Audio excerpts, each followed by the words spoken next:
ओम शांति।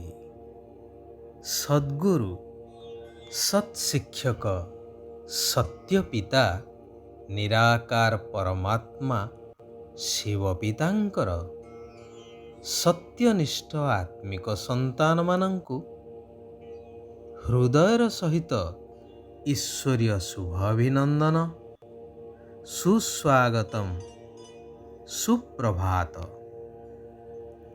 जेपरी कौनसी व्यक्ति अनेक दिन बाहरे रहिबा परे निज परिवार सहित मिशिबा पाई फेरुथिबा समय को चातक परि चाहि रही थाए। दिन जेते जेते पाखई आसु थाए मनरे उमंग आउ उत्साह सेते सेते बढ़ी चली थाए। परिवार सदस्य, साई पड़िशा, सांग साथी समस्तंकर चेहरा मानसपटकु चली आसंती। एपरिकी गाँ भूईर दृश्य भी आखि आगरे नाची उठे। यह तो साधारण कथा जहाँ समस्ते अनुभव करिछंती। तेबे एबे आम समस्तंकु निजस्व घर अर्थात परमधाम ब्रह्मलोक को जीवाकु पड़िबो। ए कथा स्वयं सर्व आत्मांक पिता परमात्मा आसी स्मृति देउछंती। कहुछंती कि हे मोर आत्मिक संतानगण, एबे घर को फेरी जिबाकु हेबो। सेथिपाई देहर अभिमान को त्याग करि चाल। सबु अहंकार जथा मु एते भल, एते धनवान, एई सबु अभिमान को छाड़ी निजको आत्मा बोली भाविबा दरकार। जेहेतु द्वापर जुगरु तुमे माने आत्मार स्मृति को भूली निजकु शरीर भावी शरीरर बंधन रे एपरी छंदी होई जाइछ, आहो फेरिबार बाट पाउनाह। जेभଳି मूषा जंता भितरे पशि तो जाउछि किंतु शतचेष्टा सत्वे मध्य से बाहर को बाहरी पारु नाही, ठीक सेही भଳି। तेणु भगवानंकर श्रीमत हेउछि निजकु ज्योतिर्बिंदु निराकार आत्मा भावी निराकार अशरीरी परमात्मा शिव पितांकु मने पकई चाल। तेबे देह अहंकार कारणरू आत्मारे जन्म जन्मांतररू जो पापर बोझ अछि ताहा समाप्त होई आत्मा दैवी गुण संपन्न होई जीव। निजर बहुत श्रेष्ठ भाग्य निर्माण होई जीव। परंतु प्रथमे एही निश्चय हेबा दरकार कि मु गोटिए आत्मा, एबे मते एही शरीर को छाड़ी घर को फेरिबा को हेबो। सेथिपाई एई पुरुणा दुनिया रे मन लगीबार नाही। शिव बाबा आमको पाठ पढ़ौछंती एवं निज साथी रे घर को मध्य नहीं जिबे। तेणु तांकरी श्रीमत रे ही आमको चालिबाकु हेबो। श्रीमत अनुसारे चाली निजर तथा निजर मित्र संबंधी मानकर मध्य कल्याण करिया को पड़िबो।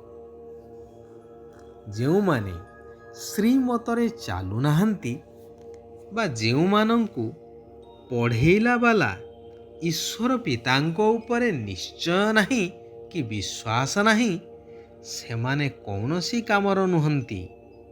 कारण अनेक जन्मरू मनमत परमत गुरुमत आदि रे चाली चाली बुद्धि भ्रष्ट होई पत्थर बुद्धि होई जाइछंती।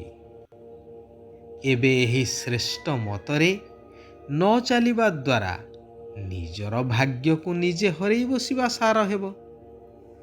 ଯେଉଁ ଈଶ୍ୱର ପିତାଙ୍କୁ ଅନେକ ଜନ୍ମ ହେଲା ଡାକି ଆସିଛେ, ସେହି ପିତା ଏବେ ଆସି ଆମମାନଙ୍କୁ ମନୁଷ୍ୟରୁ ଦେବତା କରୁଛନ୍ତି। ଏହାର ମହତ୍ତ୍ୱକୁ ଉପଲବ୍ଧି କରି ନିଜର ଭବିଷ୍ୟ ଭାଗ୍ୟକୁ ଶ୍ରେଷ୍ଠ କରିବା ପାଇଁ ଘର ଗୃହସ୍ଥରେ ରହି ସବୁକିଛି ନିମିତ୍ତ ହୋଇ ସମ୍ଭାଳି ବୁଦ୍ଧିକୁ ପରମାତ୍ମାଙ୍କ ସହିତ ଲଗେଇ ରଖିବା ବୁଦ୍ଧିମାନୀର କାର୍ଯ୍ୟ ଅଟେ। ମହାମନୀଷୀମାନେ କହିଛନ୍ତି, କାଲିର କାର୍ଯ୍ୟ ଆଜି ଏବଂ ଆଜିର କାର୍ଯ୍ୟ ଏବେ କରିବା ଦରକାର। କିଏ ଜାଣେ ଏହି ସମୟ ଆଉ ମିଳିବ କି ନ ମିଳିବ। ଭଗବାନ କହୁଛନ୍ତି, ଏହି ସୃଷ୍ଟି ନାଟକରେ ହାର ଜିତ୍ ଦୁଃଖ ସୁଖର ଖେଳର ଅବଧି 5000 ବର୍ଷ। ପରନ୍ତୁ ଶାସ୍ତ୍ରରେ ଏହାକୁ ବହୁତ ଲମ୍ବା କରି ଲେଖିଦେଇଥିବାରୁ ସମସ୍ତେ ଆଜି ଭ୍ରମିତ ହେଉଛନ୍ତି। ଉଦାହରଣ ସ୍ୱରୂପ ଏହି କଳିଯୁଗର ଆୟୁଷକୁ ଶାସ୍ତ୍ରରେ କୁହାଯାଇଛି କି ଆହୁରି 40,000 ବର୍ଷ ବାକି ରହିଛି କଳିଯୁଗକୁ। ଥରେ ଚିନ୍ତା କରନ୍ତୁ ତ ଏହି କଥାର ସତ୍ୟତା ବିଷୟରେ। ଯେତେବେଳେ କି ବିଶ୍ୱ ଆଜି ଦୁଃଖ, ଅଶାନ୍ତି, ଭୟ ଅଗ୍ନିରେ ଛଟପଟ ହେଉଛି, ବୈଜ୍ଞାନିକ ଦୃଷ୍ଟିକୋଣରୁ ହେଉ, ଧାର୍ମିକ ବା ଆଧ୍ୟାତ୍ମିକ ଦୃଷ୍ଟିକୋଣରୁ ହେଉ ବା ସାମାଜିକ ବିଧି ବ୍ୟବସ୍ଥା ଦୃଷ୍ଟିକୋଣରୁ ହେଉ, ଏ କଥା କେହି ମଧ୍ୟ ସ୍ୱୀକାର କରିବେ ନାହିଁ କି ଏହି ସୃଷ୍ଟିର ଏବେ ଅନ୍ତିମ ସମୟ ଉପନୀତ। ତେଣୁ ଶିବ ବାବାଙ୍କ ସହିତ ସର୍ବଦା ସଚ୍ଚା ରହିବାକୁ ହେବ। କିଛି ବି ଲୁଚେଇବାର ନାହିଁ। ବହୁତ ରାଜକୀୟତା ପୂର୍ବକ ଏବଂ ବୁଦ୍ଧିମାନ ହୋଇ ଚାଲିବାକୁ ହେବ। ଯେହେତୁ ଭବିଷ୍ୟ ନୂତନ ଦୁନିଆ ସତ୍ୟଯୁଗୀ ସ୍ୱର୍ଗ ଦୁନିଆରେ ତୁମେ ରାଜପଦ ପ୍ରାପ୍ତ କରିବା ପାଇଁ ପୁରୁଷାର୍ଥ କରୁଛ। 21 ଜନ୍ମ ପାଇଁ ପ୍ରତ୍ୟେକଙ୍କୁ ଆତ୍ମଜ୍ଞାନ ଦେଇ ଜୀବଦାନ ଦେବାର ମହାନ ସେବା କରି ପୁଣ୍ୟ ଆତ୍ମା ହେବାକୁ ପଡ଼ିବ। ଛୁଞ୍ଚିରେ କଳଙ୍କି ଲାଗିବା ଭଳି ବର୍ତ୍ତମାନ ଆତ୍ମାରେ ବିକାର ରୂପକ ଯେଉଁ କଳଙ୍କି ଲାଗିଯାଇଛି, ତାକୁ ଯୋଗର ଯାତ୍ରା ଦ୍ୱାରା ଛଡ଼େଇବାକୁ ପଡ଼ିବ। ଶିବ ବାବା କହୁଛନ୍ତି, ସ୍ନେହ ରୂପକ ଉଡ଼ାଣ ଦ୍ୱାରା ବାବାଙ୍କର ନିକଟବର୍ତ୍ତୀ ହେବାର ଅନୁଭବ କରି ସମ୍ମାନର ସହିତ ପାସ୍ ହୁଅ। ସ୍ନେହ ଏପରି ଏକ ଜିନିଷ, ତେଣୁ ସ୍ନେହ ରୂପକ ଉଡ଼ାଣ ହିଁ ଶାରୀରିକ ହିସାବରେ, ମାନସିକ ହିସାବରେ ଏବଂ ଆନ୍ତରିକ ହିସାବରେ ବାବାଙ୍କର ନିକଟବର୍ତ୍ତୀ କରିଦେଇଥାଏ। ତେବେ ସ୍ନେହର ଅର୍ଥ ହେଲା ବାବାଙ୍କ ନିକଟରେ ରହିବା ଏବଂ ପରିସ୍ଥିତି ରୂପକ ପରୀକ୍ଷାରେ ଉତ୍ତୀର୍ଣ୍ଣ ହେବା ସହିତ ପ୍ରତ୍ୟେକ ପରିସ୍ଥିତିକୁ ସହଜରେ ଅତିକ୍ରମ କରିଯିବା। ଯଦି ମାୟା ଏବଂ ପ୍ରକୃତିର ଝଡ଼ ତୋଫାନ ଠାରୁ ସୁରକ୍ଷିତ ରହିବାକୁ ଚାହୁଁଛ, ତେବେ ଶିବ ବାବାଙ୍କର ହୃଦୟ ସିଂହାସନର ଅଧିକାରୀ ହେଇଯାଅ। ଆଚ୍ଛା, ଆଜି ପାଇଁ ଏଇଠାରେ ଆମେମାନେ ବିରାମ ନେବା। ପୁନଶ୍ଚ ଆସନ୍ତାକାଲି ଆମେ ସମସ୍ତେ ଏକତ୍ରିତ ହୋଇ ସେହି କଲ୍ୟାଣକାରୀ ପରମାତ୍ମାଙ୍କର ଆଉ କିଛି ଅମୂଲ୍ୟ ମହାବାକ୍ୟକୁ ଶ୍ରବଣ କରିବା, ନିଜ ଜୀବନରେ ଧାରଣ କରି ନିଜର ଭାଗ୍ୟକୁ ଶ୍ରେଷ୍ଠ କରି ଗଢ଼ି ତୋଳିବା। ତା ସହିତ ସାରା ବିଶ୍ୱର ମଧ୍ୟ କଲ୍ୟାଣ କରିଚାଲିବା।